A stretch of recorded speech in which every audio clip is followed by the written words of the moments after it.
For 3 years I pampered Hien, showering him with rare treasures until he grew utterly reckless.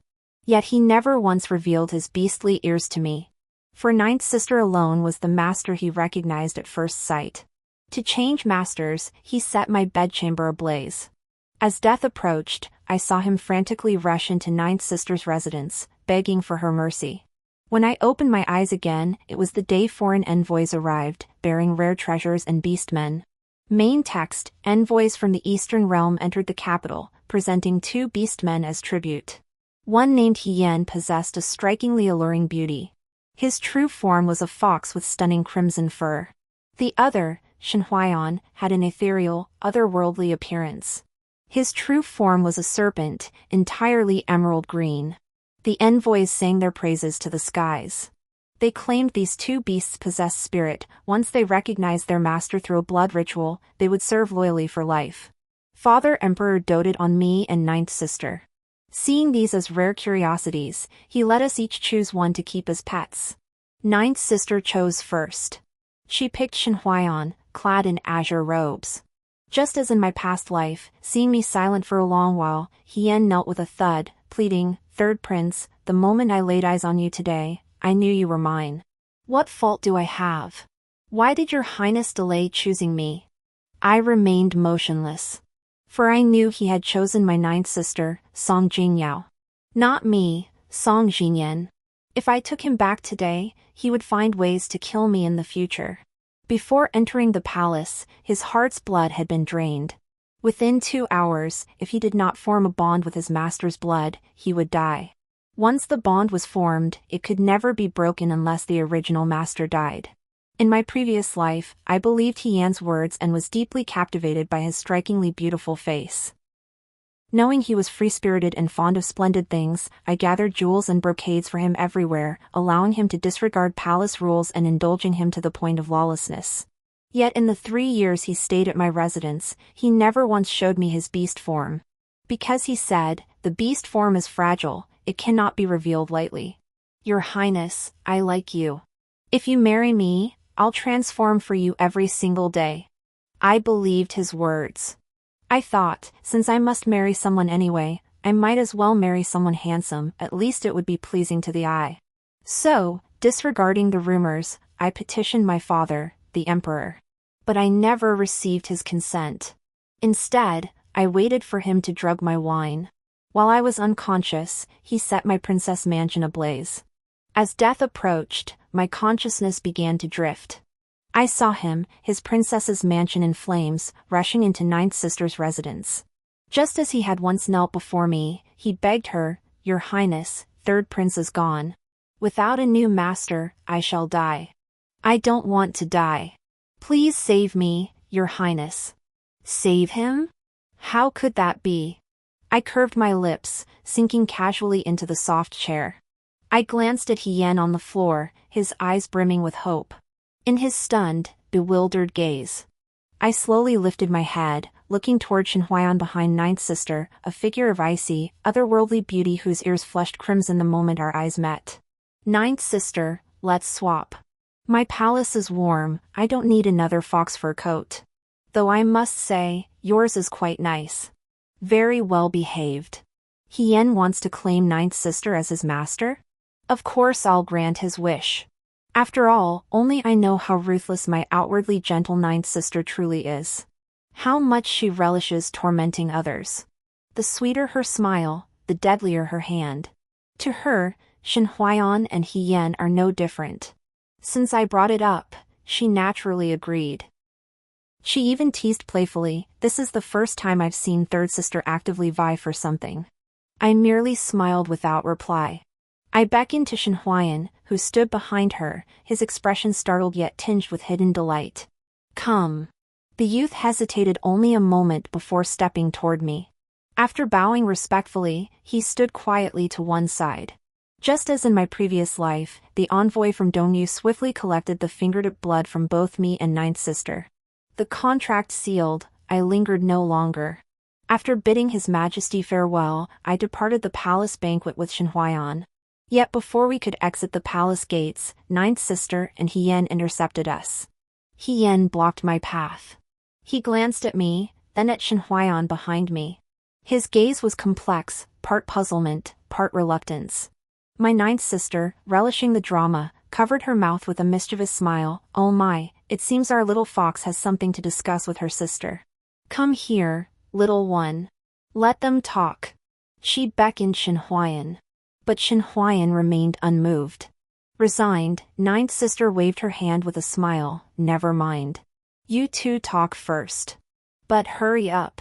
My carriage won't wait forever. Her smile was sickly sweet.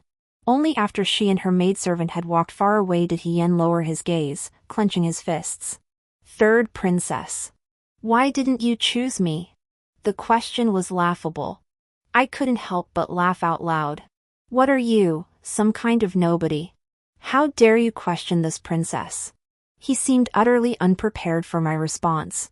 Hien froze in place, the color draining from his face. No. It shouldn't be like this. His eyes widened as he muttered, his expression shattered and pitiful. But whether he was pitiful or not, what did it matter to me? Ignoring Hien, I left the palace with Shen Huayan. He had seemed quite cheerful while still inside the palace. Yet on the journey back to the mansion, his spirits were noticeably low. He lifted the curtain, staring blankly outside the carriage. Even upon returning to the princess's residence, his face remained expressionless. I didn't bother guessing why he was unhappy. I picked up a cup of hot tea, sank into a soft chair, and lazily lifted my eyes to ask him, Green Snake? Are you venomous? Shen Huayan kept his eyes lowered, not looking at me. I was once. Before coming here, they removed my fangs and venom glands. I'm not venomous anymore. His voice wasn't exactly cold. But it wasn't as pleasant as that, Your Highness. I furrowed my brow slightly. Does it hurt? It was just a casual question, yet the youth froze for a moment. Then his features relaxed. It hurt before. It doesn't hurt now. A faint smile touched his lips, almost imperceptible. It made me feel a little dazed. In my memory, I seemed to have seen him smile like that before. In my previous life, after he was taken away by ninth sister, I saw him twice. Once was during Father Emperor's birthday celebration, when ninth sister brought him into the palace. But he seemed distracted for some reason. While pouring wine, he accidentally splashed ninth sister's robes, and she punished him by making him kneel outside the hall. That night, it rained heavily. I couldn't bear to watch, so I had someone send him an umbrella. Early the next morning, he arrived. I don't know how long he'd stood outside the door. He still wore the same damp clothes from the night before. The whip marks on his back had split open in the rain, oozing a large patch of red. Yet he seemed to feel no pain. Just like now, his brows and eyes were relaxed, a faint smile playing at the corners of his lips. Your Highness, I've come to return the umbrella. Your Highness was in the palace earlier. Why choose me? His hesitant voice instantly snapped me back to the present. I looked up and suddenly found myself staring into his eyes as deep and dark as ink, like a bottomless well. The tea in my hand smelled intoxicating. I narrowed my eyes. Want to know? Show me a beast form. Your Highness. Truly? Shen Huayan's voice trembled. As if he couldn't believe it, yet also filled with delight. A blush spread from his ears to his cheeks, and his hands fidgeted behind his back. His expression was somewhat peculiar. I thought to myself, seeing a beast form was hardly an unreasonable request. My voice grew slightly colder. Are you unwilling? Willing. I am willing, of course. His voice remained unhurried. But his tone now held a newfound resolve. A long, emerald tail shot out. Yet his upper body showed little change beyond a few emerald scales on his cheeks and neck. My mother was human. My bloodline is impure, preventing me from fully manifesting my beast form. I beg Your Highness. Please don't despise me. In my previous life, I had never witnessed Yian's beast form. Seeing a human transform into a beast for the first time filled me with wonder. Marveling that a beast man could truly be found in Dongyu, I couldn't resist rising to touch him. The skin beneath my fingers felt icy cold. Like a piece of fine, chilled jade. It's beautiful. My compliment was sincere. As I withdrew my hand, I suddenly noticed a slightly darker scale. What is this? I reached out to touch it lightly. But at the slightest contact, Shen Huaiyan let out a muffled groan. The emerald green tail beneath my hand shrank back, instantly curling into a tight coil. Your Highness. The youth's voice suddenly grew hoarse. I looked up to see his face flushed crimson, his eyes brimming with desire. Your Highness, please don't touch there. I beg you. Given the current situation. Even without worldly experience, I instantly understood what lay beneath those scales. Clearing my throat, I withdrew my hand and averted my gaze. Withdraw. Shen Huaiyan clearly had never encountered such a situation either. His emerald tail transformed into legs as he took 2 steps back. The flush hadn't faded from his cool, composed face, his eyes filled with frustration and helplessness. Yes. His lashes fluttered slightly as he discreetly tugged at the hem of his loose robe, bowing respectfully before withdrawing. Even as he departed, his expression had regained composure. Yet his hurried footsteps betrayed the panic within. Only after the sound of his footsteps faded completely did I lift my gaze. Lowering my eyes to my still warm fingertips, I composed myself, have a few men watch his courtyard. After a pause, I added with a slight lift of my lips, I hear snakes are sensitive creatures. Hide well, don't let him notice. The hidden guards in the shadows acknowledged the order with a low yes and slipped away silently. The hall remained quiet for a long while before the steward, Hin Young, entered carrying the ledger. Third Prince, our shop's total income this month is 107,038 taels of silver. As usual, send 5,000 taels to the Second Prince. As always, she reported without emotion. I didn't respond immediately. Lowering my gaze, I recalled the great fire from my past life and the scenes from today's palace banquet after my rebirth. When I opened my eyes again, my mind had made its decision. Send it. Leave a little room. This time, we don't need to be so cautious. Pinglan City had been quiet for far too long. It was time for some excitement. And excitement soon arrived. Barely 2 days after the silver was delivered to the Second Prince's residence, my 6th brother sent an invitation. He wished to observe the beastmen and invited me and 9th sister to bring Shen Huaiyan and Hien to the Deer Ridge for a hunt in half a month. He called it a small gathering among siblings. But when we arrived, the envoy from Dongyu was also present. Who knows what that envoy whispered to 6th brother, but suddenly, 6th brother Song Yanchuan smiled and proposed, 3rd sister, 9th sister, I hear beastmen are skilled hunters. Why not let the 2 of them test their skills in the woods? Perfect timing. I recently acquired a priceless red coral hairpin worth a fortune. Let's add a wager, whoever wins gets the hairpin. What do you say? I felt little enthusiasm. A mere coral hairpin?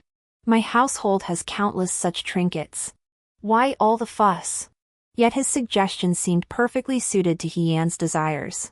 Before 9th sister could respond, Hien stepped forward and eagerly accepted the challenge. He then turned to Shen Huaiyan with a provocative question, let's see who can hunt the largest, fiercest beast within an hour. What do you say? He addressed Shen Huaiyan, yet his gaze deliberately or inadvertently lingered on me. His deep, almond-shaped eyes held a depth I couldn't fathom. I'd seen this look once before in my past life. It was the same expression he wore when he sweet-talked me just before setting fire to my princess's mansion. The unpleasant memory stirred within me, leaving me deeply displeased. Turning my head to Shen Huaiyan, my tone already bristled with impatience, hunting is dangerous. If you don't want to go, then don't. If anyone under my command chooses not to do something, no one has the right to force them. As the words fell, Hien froze. His expression darkened instantly.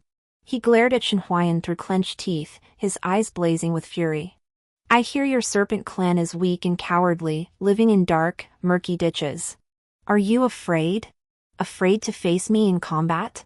But Shen Huaiyan remained utterly unfazed. His gaze fell upon me, still bearing that same cool, elegant composure. Your Highness, I am not afraid. Red suits you. I'll win it and give it to you. Shen Huaiyan and Hien spurred their horses into the woods. 2nd brother and 5th brother were egged into following, leaving only me, 9th sister, and 6th brother Song Yanchuan, who'd used a headache as an excuse to drink a few extra cups. Third sister is so fortunate. I see both these beastmen are quite taken with you. My ninth sister covered her mouth, her smile mischievous. Song Yinchuan leaned in too. I see third sister is quite protective of that snake. But then again, third sister has always favored her own family. His words carried hidden meaning. The reason wasn't hard to guess. He simply knew I'd been secretly sending money to second imperial brother. My maternal clan, the Su family, was the wealthiest in the Great Yin dynasty. At 15, my grandfather entrusted me with full management of our shops spanning 3 streets in Pinglan City. I possessed a natural talent for commerce. Within just 5 years, I doubled the shop's profits and persuaded Father the Emperor to establish the Maritime Trade Office, opening trade routes with nations like Beilan and Nanzhao. But I'm lazy by nature. Once capable subordinates could shoulder the responsibilities, I never looked into the affairs closely again. I only reviewed the accounts once a month, instructing someone to secretly send some silver to my second imperial brother. My mother, the Empress Dowager, passed away early.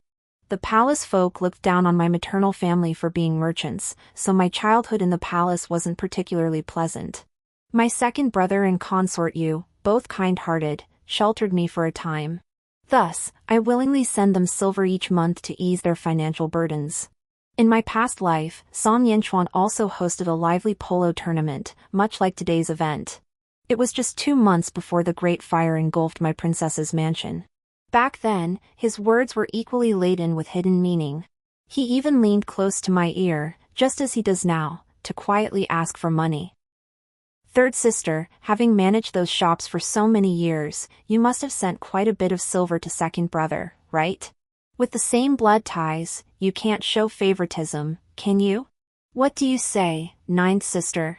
He sought to draw ninth sister into his camp. But just as in my past life, ninth sister refused to take the bait. Third sister's own wealth, she may give it to whomever she pleases. Sixth brother, demanding it outright, how is that any different from those beggars on the street?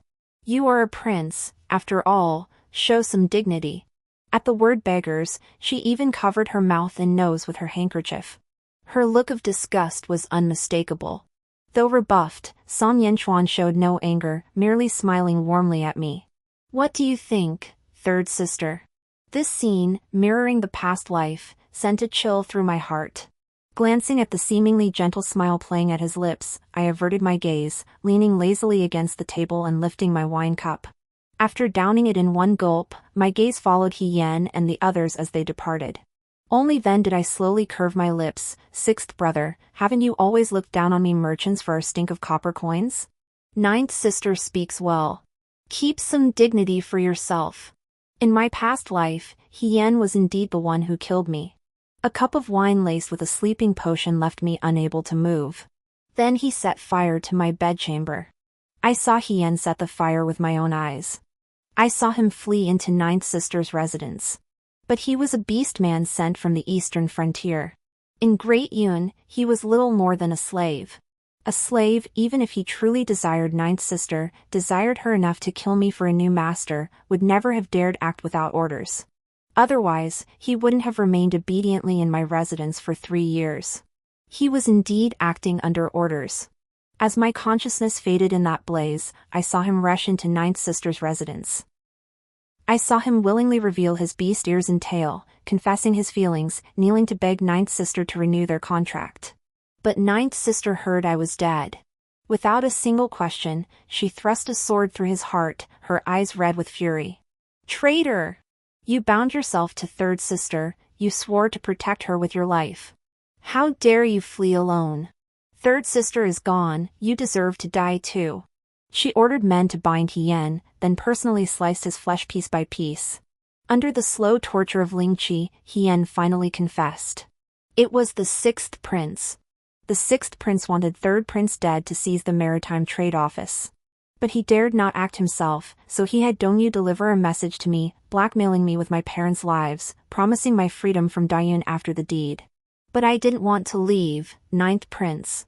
I've always admired you. In my past life, Song Yinchuan must have discovered I'd sent money to my second imperial brother, which is why he arranged that polo tournament. At the tournament, just like today, he made veiled accusations of my favoritism and demanded money. Even after I refused, he spoke with the same sarcastic tone as now. "Ah, I suppose I'm not blessed enough."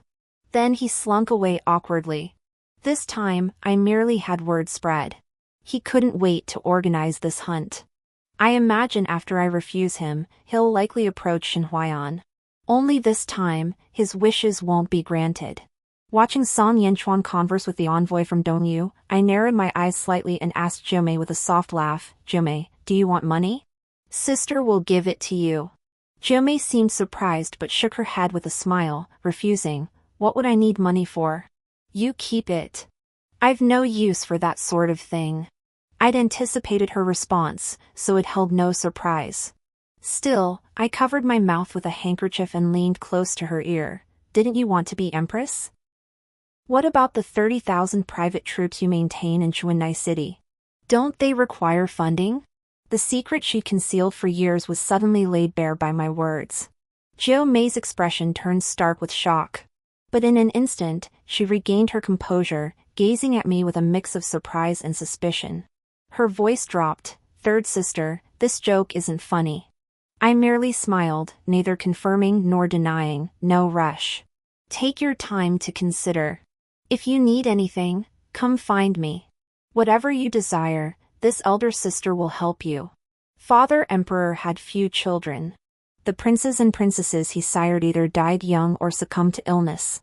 Of those who remained, second brother possessed a kind heart but was timid, a man famously soft-hearted, unable even to slaughter a chicken. Fifth brother was hot-tempered, a brute whose temper flared at the slightest provocation. Sixth brother, Song Yanchuan, was ambitious yet vindictive, obsessed with seizing power, a true villain. Only the ninth sister, Song Jingyao, though ruthless, possessed some ambition. Her mother came from a military family, and her grandfather had been the renowned general of the nation. The emperor was incompetent, his suspicion deepening with age. He openly favored the ninth sister and her maternal clan while secretly guarding against them. Even when minor states like Dongyu and Nanzhao stirred trouble along the borders, he never let them go unchecked. His sole focus was clutching military power tightly. In my past life, I was lazy and disliked socializing. Apart from second brother, I wasn't close to my siblings. Only after my death did I learn that ninth sister and the prince of the state had secretly maintained private troops in Chuanai City. By then, she had finally ended He-Yan's life. Her eyes were bloodshot, her expression fierce. "Pa. To hell with liking. Killing third sister, then framing her death on me. My brothers are truly splendid." Blind to external threats and internal strife, they spend their days squabbling amongst themselves. Now they even raise hands against their own kin. If that's the case, let me take that throne instead. Once I ascend, not one of them will live comfortably. She didn't believe He-Yan's confession for a second. She sent word to her grandfather, preparing to raise an army at any moment. Whether she ultimately took up arms, I never saw. But I didn't mind perfecting her plan. I didn't rush the frightened ninth sister. I sat up straight. Just then, Shen Huiyan and He-Yan returned on horseback, stirring a commotion in the crowd. "Whoa, look at that haul. Wonder who bagged it." From afar, Shen Huiyan and He-Yan stood out vividly in their contrasting green and red robes. Fifth brother was the most excited, leaping from his horse to rush over. "Third sister, you're quite the beast tamer. One arrow took down a leopard. Let me borrow it for a couple days." His response was met by the frown of his second elder brother, Wen Tun. "Fifth brother, that beast was bestowed upon third sister by father. How can you casually ask to borrow it?" I didn't respond. My gaze settled on Shen Huayan. He dismounted, still clutching his hunting bow and arrows. Whether it was because of fifth brother's words or not, his brow furrowed slightly. His already expressionless face grew even colder. Seeing him hesitate, I beckoned him with a flick of my finger. "Come." At my command, his eyes brightened, and his brows suddenly relaxed. "Your Highness." He stepped forward, his pace steady and measured. Only when he drew near did I notice the vivid crimson stain across his lower back. I frowned. "Are you injured?" His footing faltered, his voice tightening. A minor wound. Nothing to worry about. Nothing? The torn fabric around the wound was neat and precise, not the gash of a beast, but the clean cut of a blade. Who did this to you? I let out a cold laugh, my gaze sweeping over the returning crowd. It finally settled on Hien, sword at his side, eyes darting nervously. My voice dropped sharply, impressive skill indeed. To openly injure someone of this palace? Is that not showing utter disregard for my authority? The one who wounded Shen Huaiyan was indeed Hien. As soon as I finished speaking, my fifth brother, eager for drama, eagerly recounted what had transpired in the woods. He said that once they entered the woods, the group had split up. When they heard the beasts roar and rushed over, they saw Shen Huaiyan drawing his bow, facing the beast. Behind him stood Hien, glaring menacingly. He had stabbed Shen Huaiyan in the waist with his sword while Shen Huaiyan was engaged with the beast. His tone was flat. Yet I could detect the danger lurking beneath. Watching Hien's face grow paler by the second as my fifth brother identified him, my anger surged inch by inch. Unable to hold back, I let out a light snort. Ninth sister, what should we do with your things? Kill him, Ninth sister said casually. He's only got his face left. Keeping him around won't do much good. Very well. At least he won't harm anyone else. I saw nothing wrong with Ninth sister's suggestion. Yet Hien reacted as if hearing the most unbelievable words. His eyes widened in shock, and he cried out, Third prince. You would kill me for him? Why? This shouldn't be happening. His pupils trembled, panic visible in his eyes. He began to ramble incoherently. You've only known him for half a month. Why do you protect him so fiercely? I should be the one standing by your side. Why didn't you choose me this time? His words were blunt. In an instant, I understood, he had been reborn. How amusing. If he still remembered how he killed me in his previous life, what right did he have to question my motives? But his rebirth was for the best. Since he wished to live, I would grant him that. Ninth sister, since he desires life, spare him a breath. Lest someone report us to the emperor, accusing us of cruelty and disregard for human life. My ninth sister relished tormenting people. The manor held a group of utterly depraved death row prisoners. On ordinary days, she enjoyed devising methods to make those prisoners wish they were dead but couldn't die. In my previous life, rumors of her cruelty were rampant. Back then, unaware of the reasons, I, like others, kept my distance from her. Only after death did I learn she commanded an army of 300,000, and then the reason became clear. To govern troops rigorously requires not only skill and training but also a balance of benevolence and authority. On the battlefield, not every man fears death. Nor is every man loyal. Though torture is inhumane, it remains the most effective deterrent against spies and deserters. Hien was dragged away. I wonder if he truly feared we'd spare him only to prolong his agony. The envoy beside Song Yanchuan suddenly spoke, gazing at me and ninth sister with an ambiguous smile. This beast clan possesses extraordinary gifts. Intimate union with them not only preserves youth but extends longevity, their value extends far beyond mere looks. Your highnesses, do not waste this opportunity. A single taste will reveal its true essence. Once you've tasted it, you'll crave more. His suggestive gaze was deeply unsettling. I couldn't hold back any longer, letting out a cold snort. See? This is precisely why I dislike men, their minds are filled with nothing but filthy thoughts beneath their trousers. Disgusting. Having achieved my purpose today, I saw no reason to linger. I casually bid farewell to ninth sister, then rose to board the carriage back to the city with Shen Huaiyan. Inside the carriage, a maid applied medicine and bandaged Shen Huaiyan's wounds. After changing into clean clothes, he leaned against the window, his gaze peering through the curtain slits toward the outside. His gaze was distant, lost in thought. I had no patience to guess why he was displeased. Seeing his cold demeanor, I felt a twinge of my own discontent. What? I avenged you, and you're unhappy? I wasn't known for my patience, and my tone was already tinged with chill. Shen Huaiyan lifted his head at the sound, his eyes fluttering slightly. Only then did I notice his complexion was even paler than it had been on the hunting grounds.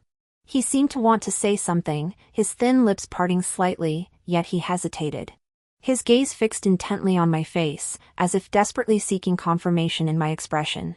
After a long moment of fruitless searching, he finally sighed in defeat, his voice trembling slightly. I am a beastman, but I am also a man. Your Highness. Do you find me base? Do you find me repulsive? Shen Huayan's words caught me off guard. After the initial surprise, a flicker of amusement stirred within me. Little green snake, you haven't harbored any improper thoughts toward this prince, have you? I rose and drew closer, hooking a finger under his chin to force him to meet my gaze. Our gazes locked, breaths mingling. He said nothing, merely holding his breath as his ears flushed crimson. In those eyes fixed upon me, desire and unease flickered, too raw to conceal. This silence was the most telling answer. His innocence was so pure it tempted one to toy with him. I've always followed my heart. Nor do I care to hide my wicked nature. So, while he was lost in thought, I leaned in and pressed my lips against his, meeting his startled gaze. Shen Huayan had a cool, distant appearance and an equally reserved nature. The last time I touched his snake-like tail, I knew his body temperature was serpentine, different from ordinary people. But I hadn't expected his lips to be cold too. The instant our lips met, I felt his body jerk violently. His breathing immediately became ragged. He closed his eyes, flustered. His unease didn't last long, however, as he gradually succumbed to the kiss. But I had no intention of letting him have his way. Just as he was about to wrap his arms around me in return, I pulled away. Remember this, little green snake, whether a man or a beast, whether lowly or disgusting, it all depends on him. Using beauty to serve others, love fades when beauty fades. This holds true for both men and women.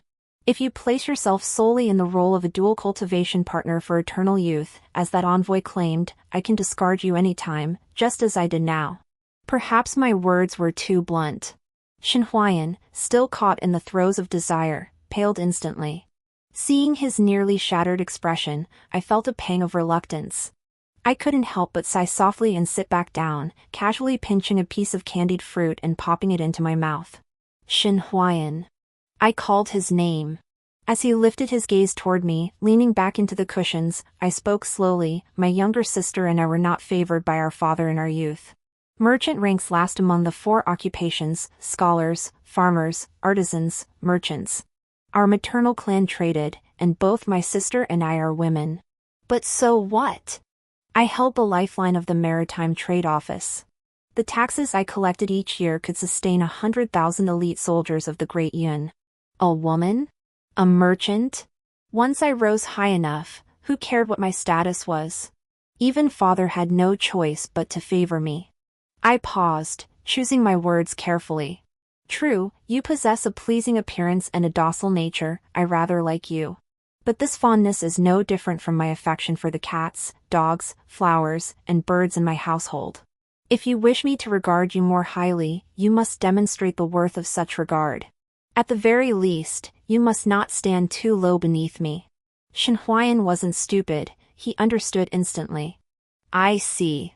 He reined in his emotions, murmuring to himself. I couldn't tell if it was my imagination. When he looked back at me, I glimpsed a flicker of resolve in his eyes. Your Highness, if one day I could stand beside you, would you accept my true feelings? His expression remained composed, his voice soft. Yet his gaze burned with an intensity so scorching it was frightening, impossible to meet directly. Not necessarily. I shifted my gaze uncomfortably. The future is unpredictable. The carriage ride back was eerily silent. By the time we reached the princess's residence, dusk had fallen.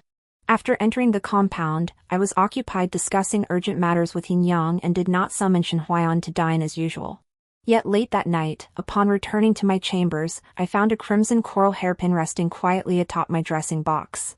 Shen Huayan sent this through your servant. Seeing my gaze fixed on the hairpin, the maid Liu Xiang's eyes crinkled in a knowing smile, leaving the matter at that. Changing the subject abruptly, she adopted a serious tone. A secret message arrived from the 9th princess's residence, inviting you for a meeting tomorrow. Shall we arrange it in the secret chamber? Pulling my gaze away from the coral hairpin, I closed the dressing box. and concealed the vague, unknown emotion stirring within my heart. You handle it. Lu Xiang was dependable. The next day, when ninth sister arrived, she had changed her appearance and caused no commotion. As expected, after some discussion, she agreed to my proposal. Her ambitious eyes brimmed with hope and resolve. Yet one question remained. Third sister has such drive, why doesn't the Empress simply take the throne herself? Recalling father's increasingly suspicious and erratic nature since his ascension, I remained silent for a long while. Probably because I'm lazy. The succession struggle could not be rushed. Governing a nation differed from commanding an army, it was not something achieved overnight. Beyond secretly seeking out trustworthy tutors for ninth sister to instruct her in the ways of rulership, everything appeared unchanged from before. Yet I knew the currents beneath Pinglan City's surface had begun to stir. Since the hunting expedition, Shen Huaiyan rarely left his courtyard. Word was he spent his time either reading or practicing swordsmanship. Meanwhile, my sixth brother had met several times with the envoy from Dongyu. According to reports from the secret guards watching him, these meetings always took place at night. After all-night discussions, they would leave one after the other just before dawn, undetected by anyone. Half a month later, before the envoy departed, he even arranged a meeting with Shen Huiyan and He Yan. Their meeting was shrouded in secrecy. Had it not been for the daily surveillance of the secret guards, Shen Huiyan's departure would have gone completely unnoticed. I could roughly guess the subject of their discussions. But I hadn't anticipated that upon returning from the meeting, Shen Huiyan would come straight to my door. Your Highness, Minister Fei threatened my clan's lives, ordering me to gain your trust and then kill you to silence me. He also instructed me to frame the ninth princess after the deed, sparking civil unrest within Great Yun. Fool me once, shame on you, fool me twice, shame on me. Having died by He Yan's hand in my previous life, I was indeed wary of Shen Huiyan. Yet seeing him so bluntly candid now left me momentarily at a loss for words. I see. I lowered my gaze, avoiding his eyes, striving to keep my tone level. Lately, our meetings had been infrequent. Yet each time we met, the intensity in his gaze toward me grew fiercer. He must have sensed his own stare was inappropriate, for he lowered his eyes. There's one more thing. The beastmen clan can indeed form pacts with humans, pledging loyalty and devotion. But it doesn't involve blood. The implication was clear, he and He Yan did not consider me or ninth sister their masters. Ninth sister might also be in danger. I had suspected as much since He Yan had killed me with his own hands in my previous life. Hearing it now, I felt only a moment's surprise before it ceased to shock me. Mei-chan, I understand. If there's nothing else, you may leave. Without lifting my gaze, I flipped through the pages of my book, hoping to ignore his scorching stare. After a long moment, I finally heard him softly reply, very well. The feeling of being intensely watched finally faded, and Shen Huiyan turned to leave. But his footsteps started and stopped, suddenly falling silent. Curiosity piqued, I couldn't help but look up. Only to be caught off guard by his burning gaze. He must have hesitated for a long time. His brow was slightly furrowed, his eyes filled with struggle and testing. After a long pause, he finally asked me, Your Highness, do you dislike that coral hairpin? I dislike filthy things from Song Yanchuan. I answered instinctively. He seemed both surprised and satisfied. Moments later, his eyes crinkled into a smile. Very well, I understand. The footsteps faded. This time, he truly left. Only my jumbled thoughts remained. Shen Huiyan. Did he just smile? After the envoy from Dongyu departed, Song Yanchuan stayed quiet for a while. Shen Huiyan, as always, spent his days waiting in my courtyard and scheming to see me. I holed up in his quarters, going nowhere. I occasionally checked the ledgers, and time flew by. Before I knew it, 2 months had passed. 2 months later, I received a flower invitation from ninth sister. The invitation was personally delivered by her closest maid, inviting me to a banquet at a suburban villa the following day. I accepted without hesitation and set out early the next morning by carriage. The journey was smooth. But as we neared the villa, the horses suddenly bolted in terror. They threw the coachman and maid from the carriage and galloped into the woods. I slammed into the carriage in the tumult and lost consciousness. When I awoke, my hands and feet were bound, and darkness enveloped my vision. Only after my eyes adjusted to the gloom did I realize I was confined in a cramped room. Outside the window, the moon had long since risen. "Your Highness, you're awake." A man's voice came from behind me. An oil lamp flickered to life, its dancing light casting a terrifyingly sinister shadow across Yan's face. He approached, lamp in hand, towering over me with lowered brows. His words seemed directed at me, yet also like a muttered soliloquy. "Your Highness, why did you not choose me this lifetime?" His tone was certain, clearly aware that I, too, had been reborn. This was the third time I'd heard him ask why I hadn't chosen him. Sure enough, hearing it a third time was just as laughable. "Why should I choose you? Do I want my life to be even shorter?" Yan's eyes flickered, a flash of murderous intent vanishing in an instant. In the blink of an eye, his brows lowered and eyes softened, reverting to the docile, obedient demeanor of our past life. "I didn't choose this willingly. They threatened my parents' lives. I had no choice. I regretted it the moment the fire started. I rushed into the flames to save you, but it was too late. Your Highness, I truly care for you. How could I possibly go on living alone without you?" He crouched down, resting his head on my knees. Beast-like ears materialized atop his head, and a long, fluffy tail emerged from beneath his robe, coiling around my ankle. "Your Highness, they threatened me again this lifetime, but I refused. I refused to trade my parents' lives or be held hostage by them. I only wish to fulfill the unfinished vow from our past life. Your Highness, since heaven has granted us another chance, shall we marry? You said you loved me, promised to wed me. I know foxes are cunning, and the Fox clan's beast can harbor deep, inscrutable thoughts. But I truly hadn't anticipated that Yan wasn't cunning, he was the shameless type." Right now, his tone was sincere. He lowered his posture to the extreme. If I hadn't witnessed him kneeling before Ninth Sister in my past life, begging her only to be executed by slow torture, had I not known he'd never bound himself to anyone from the start, I might have truly believed him. "Oh, you'd truly accompany me into the flames?" Thinking I'd softened, Yan lifted his head. "Of course." He drew his face closer. Believing I still cherished his features as I had in my past life. But his recent torment at Ninth Sister's hands had left him gaunt. His cheekbones jutted out, and his usually rosy lips were now deathly pale. Not only had he lost every trace of his former charm, but he looked sinister and terrifying, like a specter. Ugly.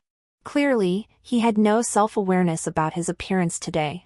Eager to prove himself, his tone grew urgent. "Your Highness, I know you chose Shen Huaiyan to use him to provoke me. I truly regret it now. Please don't hold a grudge against me anymore." A crisp bird call echoed from the rooftop. A small bird seemed to flap its wings and fly away. Yan remained utterly oblivious, his gaze fixed intently on my eyes, as if pleading. I shook my head. "No. This lifetime, I chose Shen Huaiyan because he is worthy. Not choosing you? Besides hating you for killing me last lifetime, it's also because your face is utterly dull. I've grown tired of looking at it." Yan's face was what he cherished most, his greatest pride. To have his most prized possession dismissed so lightly would infuriate anyone. Sure enough, the moment my words fell, his breath caught sharply, his gaze turning fierce. "You. What did you say?" I ignored his murderous expression and sneered. "You didn't think I agreed to marry you last lifetime because of romantic feelings, did you? True, your face was passable last lifetime. But marrying you was no different than displaying a pretty vase at home." But keeping a vase in the mansion served three purposes. It prevented Father Emperor from using marriage to strip my power, avoided a political marriage, and meant I wouldn't be bound by my husband's family after the wedding. 3 birds with 1 stone, why wouldn't I agree? At these words, Yan's eyes widened in shock. His chest heaved violently as the facade of deep affection finally shattered. He stopped pretending. "Song Jinyan. Having lived this life twice, I'd even considered sparing your life. Since you refused to cooperate, don't blame me for being ruthless." Gritting his teeth, he lunged forward and clamped his hand around my throat. The grip tightened relentlessly, squeezing the air from my lungs. Yet I felt not a shred of fear, only a faint thrill. Still struggling, I taunted him, "Oh? And what makes you think you can kill me twice?" Hien probably assumed that by forging Ninth Sister's handwriting, bewitching her attendants, and luring me out of the city, I wouldn't suspect a thing. He didn't know I'd long anticipated his move. This imprisonment was merely playing along with his scheme. The moment I left the city, countless secret guards followed. The Ninth Sister had genuinely invited second brother and fifth brother for a gathering, staging a performance before them, Hien betraying his master, fleeing, kidnapping me, and vanishing. With secret guards in tow, the Ninth Sister and fifth brother found this place easily. Using bird song as their signal, they had already quietly surrounded the area. Their timing was perfect. They burst in just as Hien's eyes flashed with murderous intent, poised to finish me off. Everything unfolded as planned. But the furious shout, "Hien! You're courting death!" caught me off guard, my heart skipping a beat. By the time Shen Huaiyan charged forward with his sword, Hien had already let go and stepped back. Yet he still took a sword thrust to the shoulder, collapsing to the ground. Even wounded, his mouth wouldn't stop. "Shen Huaiyan, don't think Song Jingyan chose you because she likes you. That woman has no heart. To her, you and I are the same, nothing but disposable playthings. What good did all your scheming to give her a second chance at life do? You still can't compare to me. At least I spent 3 years with her, tasted her essence. When we were entwined, you were nowhere to be found, ha ha ha ha." Air rushed into my lungs, choking me into a fit of coughing. Once the coughing subsided, this sentence pierced my ears. I knew Hien was shameless. But I never imagined he could be this shameless. Even now, he still dares to sow discord. Shen Huaiyan, usually so cold and detached, was provoked to the point of glaring with eyes bulging, his chest heaving violently. Having lived 2 lifetimes, this was the first time I'd ever seen him like this. I thought he believed Hien's words. Yet his response surprised me. "Your Highness is correct, whether a person is lowly or repulsive depends entirely on themselves. Women face greater hardship in this world than men. As a beastman, you yourself endure scorn for your status. You should understand this pain best. Yet merely because you cannot have Her Highness, you insult her with such words, recklessly tarnishing a woman's reputation, something she holds dearer than life. You deserve death." He paused. His tone was laced with gritted teeth. "True, to His Highness, I am unworthy to stand beside her. But His Highness taught me that love is growth, that it should be equal, not merely to satisfy selfish desires. I am profoundly grateful that in this lifetime, His Highness chose me, not you." Another sword thrust pierced Hien's abdomen. Amidst his agonized screams, I finally snapped back to reality. Gazing at Shen Huaiyan's towering silhouette before me, a complex mix of emotions welled up within me. My chest felt as though it had suddenly been stuffed with cotton, utterly full. It felt incredibly comforting. I couldn't help but sigh softly. How could Shen Huaiyan be called taciturn? He was clearly quite eloquent. I had no idea when I had taught him these things. "Don't kill him. Leave him breathing." I stood up, gesturing for him to untie me. Unexpectedly, that casual remark reignited hope in Hien. "Your Highness, you still care for me, don't you? You can't bear to lose me, can you?" He struggled to crawl toward me on his knees, reaching for my legs. His appearance was terrifying, like a demon. Where was even a trace of his former devilishly handsome beauty? I couldn't help but kick him away. "Can't bear to lose me? Why do you think I didn't kill you? Why did I spare your life? Because keeping you alive still serves a purpose, of course." Seeing his stunned expression, I kindly reminded him to look outside at the crowd gathered to watch the spectacle. "Do you remember the agony of being executed by Ling Qi? If you wish to avoid that fate again, I advise you to confess now who orchestrated this kidnapping and murder." Hien must have suffered greatly at the hands of Ninth Sister in this lifetime. The moment he saw Ninth Sister, he trembled like a leaf, his eyes wide with terror, unable to utter another word.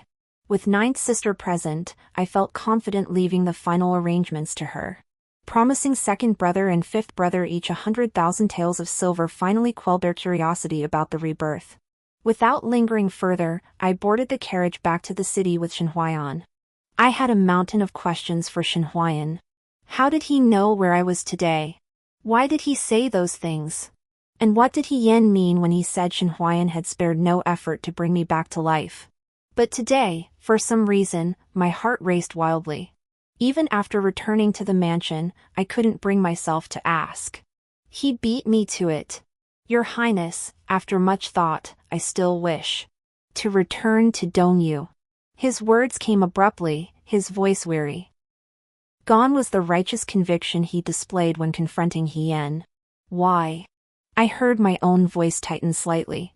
But then he suddenly lowered his gaze, the corners of his lips curving into a bitter smile. I laid bare the Eastern envoys' plot, believing it would prove my loyalty to you. Yet why would your Highness refuse to use me? With my testimony, you needn't have endured this humiliation. You've placed countless hidden guards around me. Today, you risked your life without telling me, because you still don't trust me. Is that right? His question left me speechless, momentarily at a loss for words. After a moment's thought, I turned and entered the sleeping chamber. Taking the healing ointment from a maid, I beckoned to him, "Come. Apply the medicine for me." This time, however, he remained standing, unmoving. He merely lifted his gaze to meet mine, the corners of his eyes crimson on his fair, handsome face. As if holding back overwhelming emotion, his expression was shattered, looking as though he might cry. If your Highness doesn't trust me, why bother provoking me? If you have no such feelings for me, then don't tease me. I can't bear it, I might take it seriously. Shen Huayan's words brushed against my heart like a feather. The panic in my chest vanished, replaced by a bitter ache. An unfamiliar emotion I'd never known before. By the time I regained my senses, the words had already left my lips. Who said I don't have those feelings? Come here. I won't say it twice. The moment the words fell, his breath caught abruptly. His gaze shone with a terrifying brilliance, as if stars had been crushed and scattered into his eyes. Your Highness. He stood there for a long while before finally stepping inside.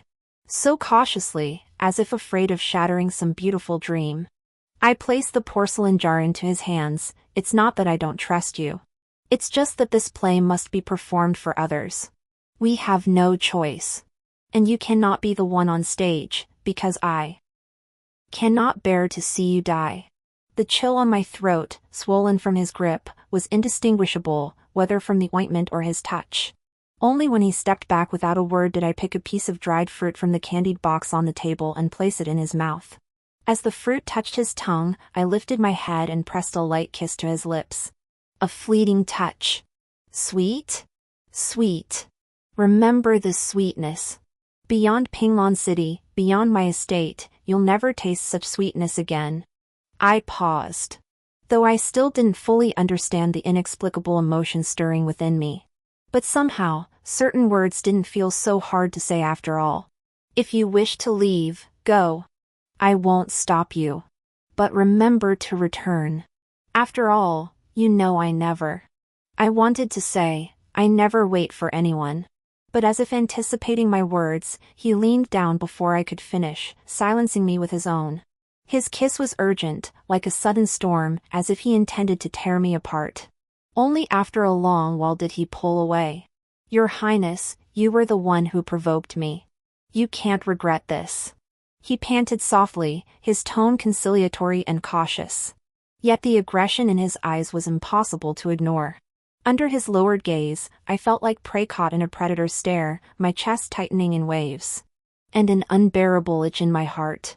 I've always followed my heart, not one to endure restraint. I raised my hand to hook it around his neck. Before I could fully think it through, the word slipped out, Shen Huayan, don't leave tonight. He seemed still lost in the afterglow of that kiss. His ears flushed slightly, his eyes brimming with undeniable desire.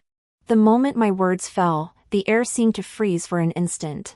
Almost instinctively, I sensed a flicker of danger. Before I could pinpoint its source, Shen Huayan suddenly curved his lips. In an instant, his expression melted like ice, blooming with spring across 1,000 miles.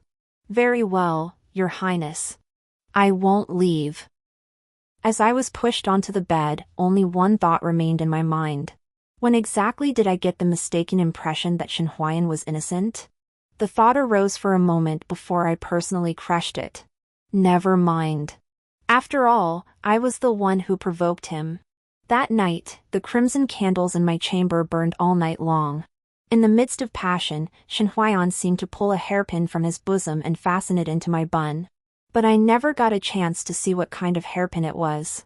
All I knew was that in the wee hours, his legs transformed into a serpent's tail, stretching endlessly without rest. Only when my eyes could no longer stay open did his soft, husky voice reach my ears. He said, "Your Highness, I know not how other beasts can form bonds, but for us serpents, revealing our tails is a proposal. To bind ourselves, we need only share pleasure. The contract is for life, you cannot cast me aside in this lifetime." He added, "Actually, we've met before. Before reaching adulthood, snake can appear as 7 or 8-year-old children. 7 years ago, my mother and I fled to Pinglan City. It was you who gave us shelter and saved my life. That's why I don't regret spending my entire lifespan last lifetime begging you for a perfect life together. Nor do I regret coming to Pinglan City on my own when I heard they were sending beastkin as tribute to Dayun. I have no regrets, even if you didn't choose me this lifetime." His voice was hoarse, no longer the cool detachment of before. Slow and measured, it was deeply soothing. Before my consciousness plunged into darkness, I heard him say, "Your Highness, I know you deliberately allowed me to read those hidden books and treatises in your study. I've read them all. I will return soon. When my people can stand openly on this land, I will come back to be with you. It won't be long. You must wait for me. I beg you." Perhaps because of his words. That night, I actually had a dream. In the dream, it was the New Year's Eve banquet at the palace. As always, no one paid me any attention. I thought to myself, watching plays with a bunch of old men and women in the palace was no fun. I might as well sneak out and see what was interesting outside. So I quietly slipped out of the palace alone. Back then, I hadn't yet taken charge of the shop in Pinglan City. I wasn't as wealthy as I am now. But on Jujin Street, when I saw several burly men surrounding a beautiful lady holding a child, demanding money, I still threw out the only 10 taels of silver I had in my bosom. The burly men dispersed. But the woman was still crying. It was because the child in her arms had a high fever that wouldn't break and hadn't eaten for 2 days. With no other choice, I took her to my maternal grandfather's pharmacy. Back then, grandfather was still sulking at the Empress Dowager for insisting on entering the palace. He'd held that grudge for over a decade. Even after the Empress Dowager passed away, he stubbornly refused to make any arrangements for the palace or inquire about me once. The manager at the pharmacy didn't even recognize me. He tried to shoo both the woman and me out. I was so furious I leaped onto the counter. "Go tell that old fool, if he refuses to acknowledge this granddaughter today, I will seize every single one of his shops. I'll make sure he can't do a single bit of business. And you lot, if you dare turn me away today, just wait until I become your master. You'll be the first ones I get rid of. I'll make sure you have no place left to stand in Pinglan City." After the quarrel, I finally got my way and arranged for the woman and child to stay in the back courtyard of the pharmacy. That day, I don't know if it was because my voice was too loud. It actually startled the child in the woman's arms awake. A pair of emerald green eyes, eerily beautiful, I remember them vividly to this day. They were different from Shen Huayan's. I never linked the two together, nor did I know they were the same person. Shen Huayan had truly left. When I woke the next afternoon, he was already gone. Gone with him was the silk pouch I'd worn since childhood. Instead, overnight, a greenish-blue mark shaped like a scale appeared on my left shoulder. And in my hair, a crimson hairpin was now fastened. I couldn't tell what the pin was made of, but it felt like jade to the touch. It seemed like bone, yet also like something else entirely. I had no time to ponder it, nor to dwell on sadness. Because that evening, Hyan's interrogation transcript was released. Having lost her usefulness, Ninth Sister showed no mercy. This time, however, she showed mercy, leaving Hyan with a whole body. Just like in my previous life, Hyan's confession implicated the envoy from Dongyu and Song Yanchuan. Without concrete evidence, Song Yinchuan denied it. Naturally, Dongyu would not admit to it either. Their goal was to sow chaos within the Great Yin Empire. Whether it was my death or Song Yinchuan being implicated, they would welcome either outcome. As the situation reached an impasse, a letter, its authenticity uncertain, arrived from the Eastern Realm. Within it, the envoy surnamed Fei confessed to the contents of his banquet and nighttime discussions with Song Yinchuan in Pingwan City. This included instructing him to coerce beastmen into killing me, embezzling tax silver to purchase ironware from the Eastern Realm, and more. Father Emperor was inherently suspicious. He dismissed the letter, declaring foreign words untrustworthy, and did not pursue the matter further. Yet he gradually stripped Song Yinchuan of his real power. Song Yinchuan likely felt deeply aggrieved. Influenced by some advisor, 2 months later, he raised troops outside the city walls. Leading nearly a third of the court ministers, he staged a coup, demanding Father Emperor abdicate. But his imperial guards numbered less than 20,000. Before they could enter the city, they were crushed by the forces led by my 9th sister. Even as he was captured, he continued to argue. I did nothing wrong. Among all your sons, father, everyone but me is either a coward or a brute. Only I am fit to inherit the throne. How dare you withhold funds from me? How dare you refuse to proclaim me emperor? Before he could finish, I silenced him with a slap. Colluding with foreign tribes, scheming day and night. What real ability do you possess?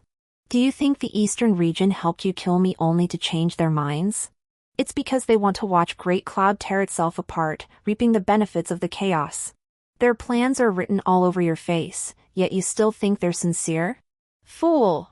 Treason is a capital offense, even a prince cannot escape it. Nor could the court officials who supported him.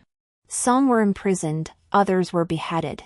As positions went vacant, chaos erupted within the court.